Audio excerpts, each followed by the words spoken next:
Well, good day. It is the 8th day of September 2021. I haven't been doing videos for a while because I've been traveling. I've also been going through the pre-employment process, and I have been hired as a magistrate to get sworn in on Friday. So I'll be a magistrate for the Commonwealth of Virginia.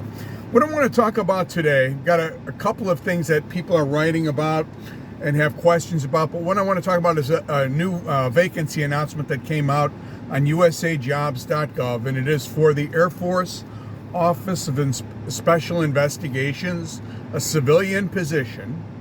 Now, unlike other GS7 level positions, this position requires that you have a bachelor's degree, and if you have an undergraduate GPA of 3.5 out of 4 possible, or higher, so if you just about a straight A student, you'll be qualified as, or listed, categorized as one of the best qualified applicants and proceed further.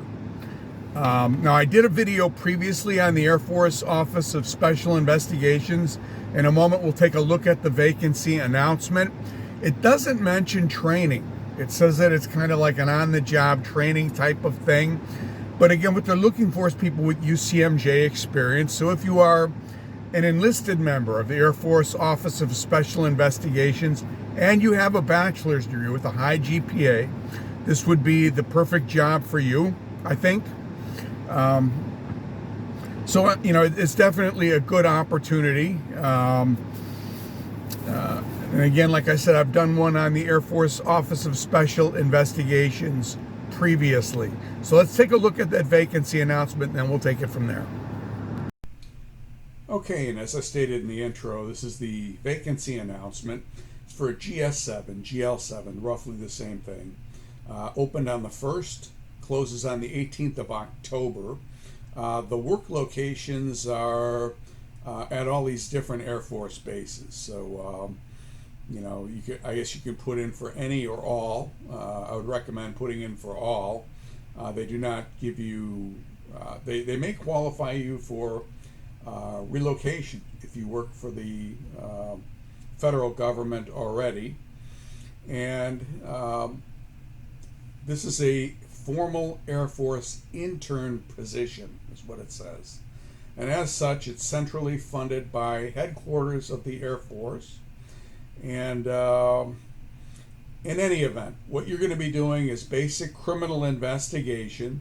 The promotion potential is GS13. So what this looks like is this is something you apply for while you're in school, and you start and then move into career status.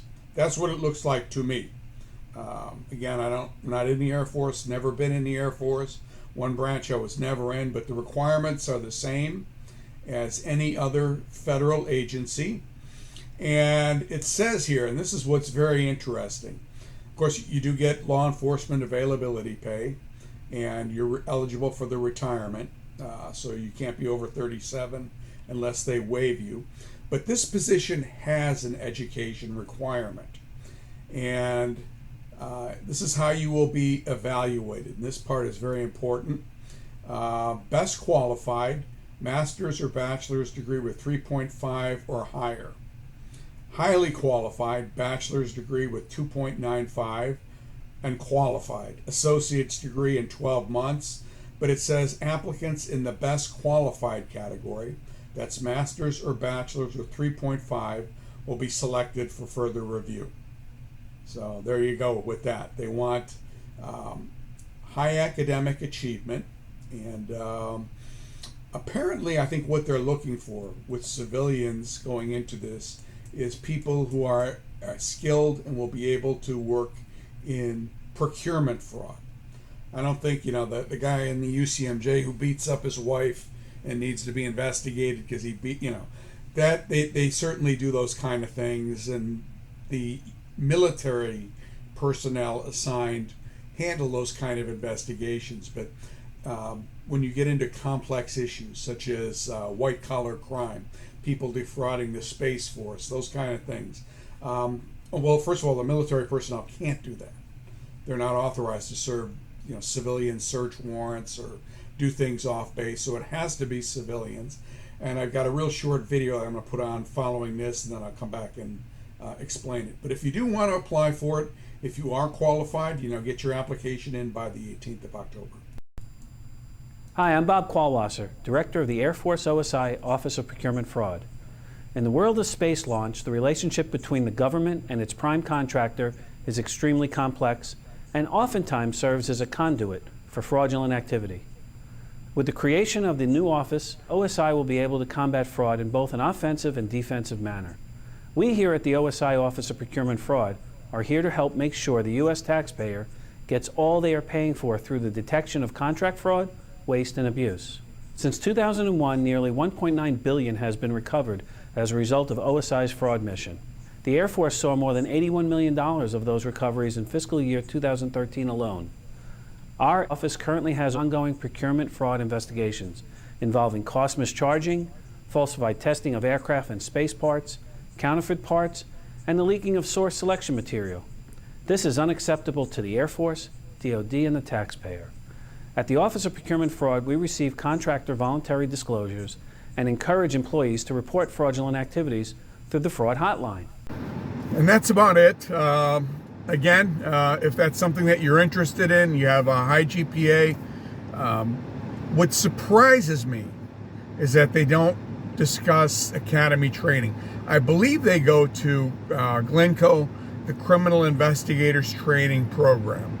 That's what I believe the civilians do in Air Force Office of Special Investigations. That would be similar to what NCIS or Army CID does. But again, it's not listed in the vacancy announcement, so I don't know, okay? But again, it seems to be a very good employment opportunity, something that, I would definitely recommend. Again, I've got a video on the Air Force Office of Special Investigations. I'm going to link that, but because, again, I check usajobs.gov every day, this is something that, you might be interested in. So I hope it was informative, and I hope you have a good day.